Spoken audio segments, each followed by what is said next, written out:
Hey everyone, welcome back to our channel. Today I'm going to show you how to lock apps on your Android device. This is a great way to keep your private information safe and make sure that only you can access certain apps. Let's dive right in. First, open your settings app on your mobile device. Scroll down until you find security and privacy. Here you can find app lock, tap on it.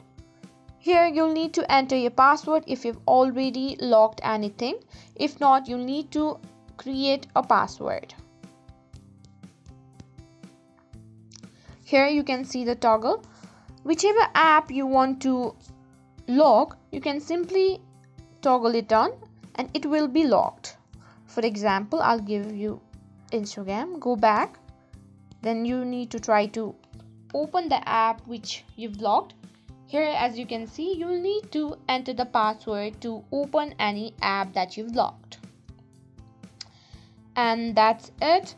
You've successfully locked apps on your Android device. This is a simple and effective way to keep your data safe and secure.